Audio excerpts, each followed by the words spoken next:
안녕하세요. 2023년 5월 21일 흰돌TV 말씀 나눔을 시작하겠습니다. 오늘 볼 말씀은 마태복음 13장 10절에서 17절까지 말씀이 되겠습니다. 제가 봉독해 올리겠습니다. 제자들이 예수께 나와 가로되 어찌하여 저희에게 비유로 말씀하시니까?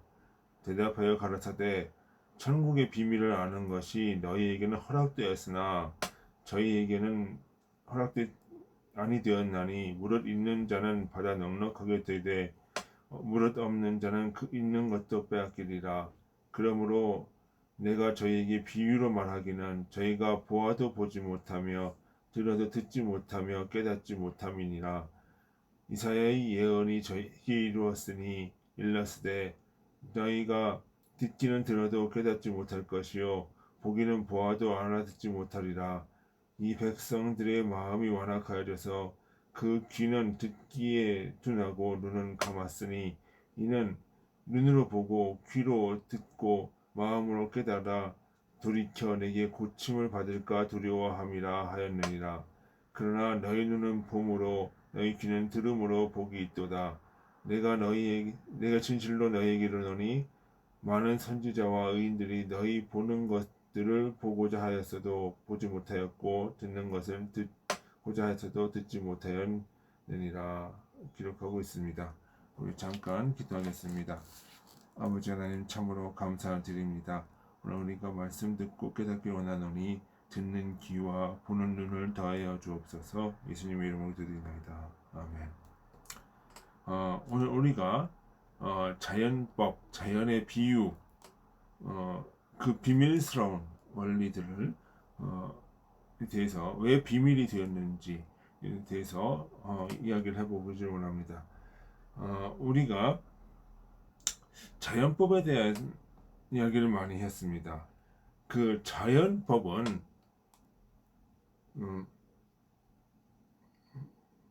그 이제 마음이 악한 자들에게는 그 비밀스러운 것입니다. 그럼 왜 그럴까요? 이 마음이 선한 자, 총명한 자에게는 사물을 이해하는 능력이 부여됩니다. 그렇지만 마음이 악한 자는 그것을 이해할 수가 없습니다. 오늘 마태복음 10장 17절에 말씀하시기를 이 비유로 말씀하신다라고 했습니다.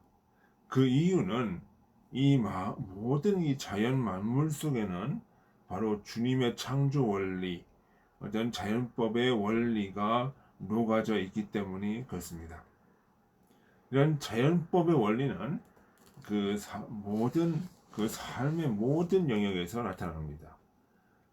뿌린 대로 거두리라는 것은 구하면 주신다라고 하는 말의 그 비유적인 표현입니다. 포도원 일꾼 비유, 알곡과 가라지 비유, 추수 비유, 그 다음에 감람나무, 물, 돌, 새, 하늘 등의 모든 비유는 그 속에 있는 원리를 드러내는 것입니다. 그 자연물들은 바로 이러한 이 원리를 본능으로 따라가면서 살아가도록 이렇게 창조가 된 것입니다.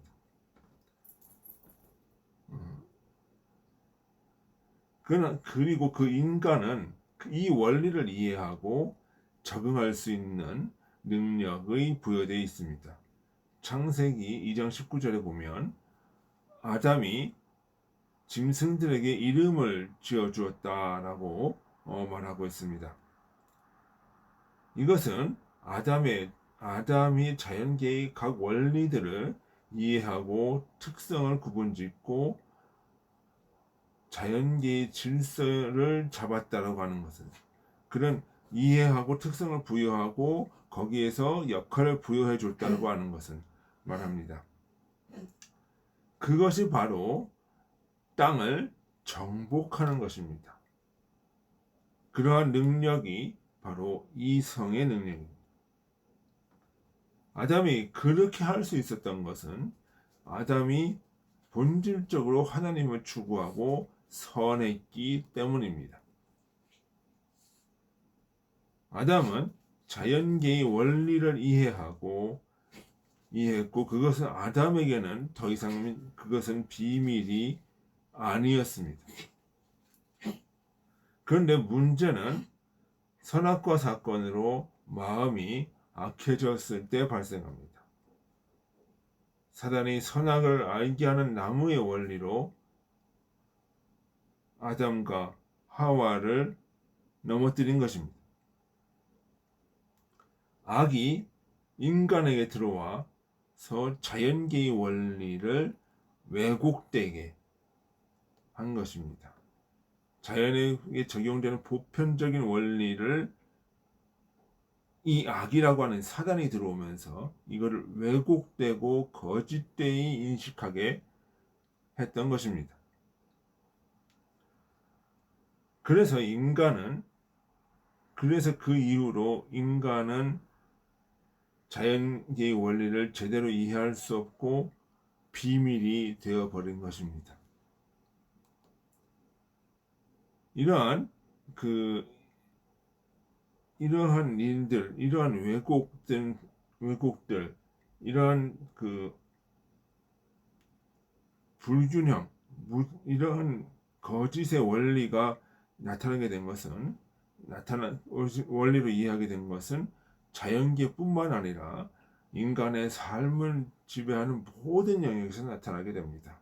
경제, 사회, 정치, 문화 모든 부분에서 인간은 왜곡된 형태로 받아들이고 인식을 하게 됩니다. 그것은 어떤 인간 안에 사단이라고 하는 악이 그것을 왜곡시키는 것입니다.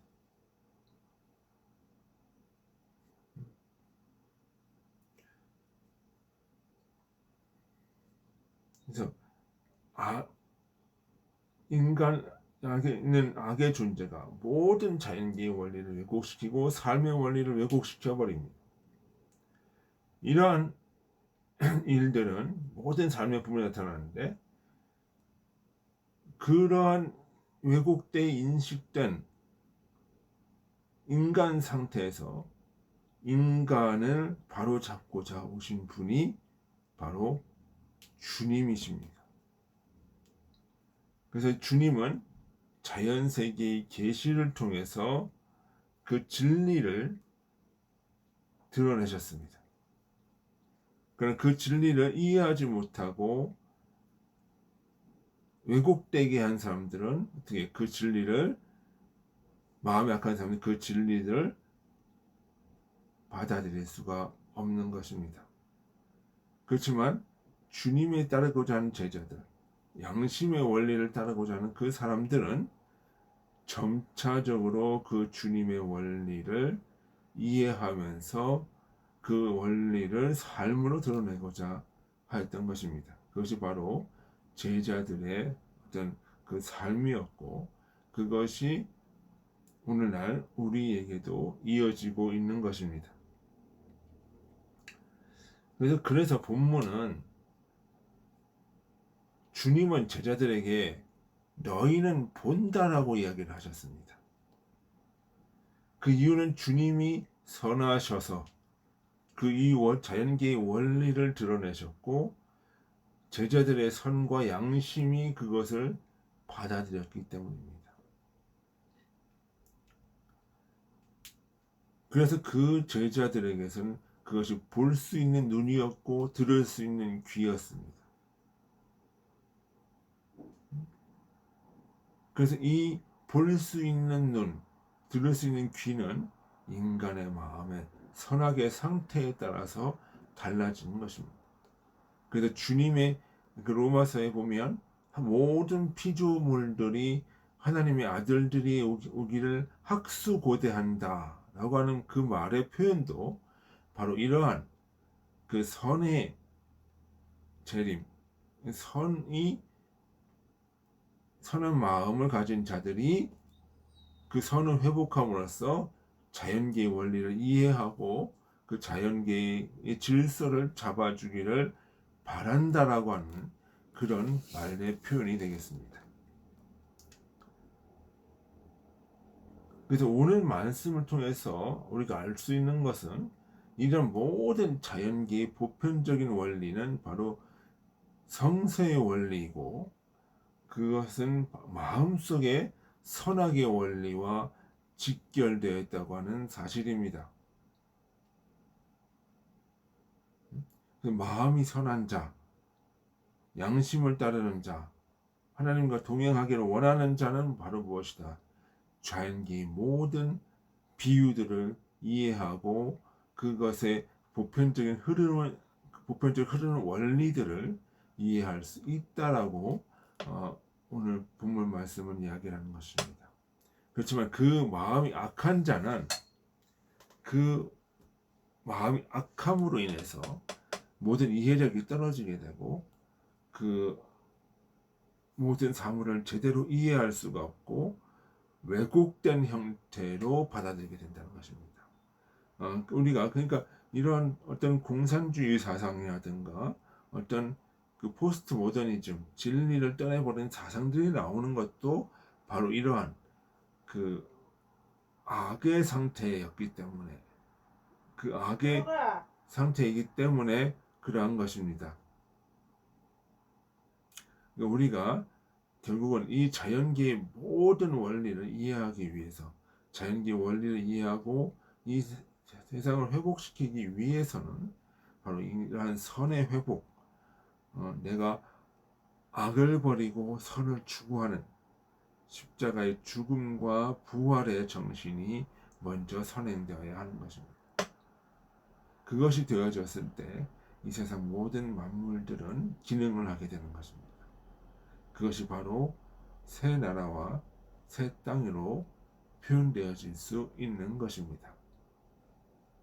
그러니까 우리 모두 이러한 삶의 원리를 바탕으로 해서 우리 마음을 늘 갈고 닦는 저와 여러분들이 되시기를 주님의 이름으로 소원합니다.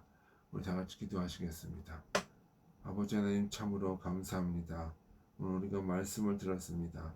아버지께서 원하는 그 말씀, 원하시는 그 말씀을 우리가 제대로 이해하고 삶으로 드러낼 수 있도록 아버지 인도하여 주옵소서. 예수님의 이름으로 기도드리나이다. 아멘. 예, 수고하셨습니다. 안녕히 계십시오.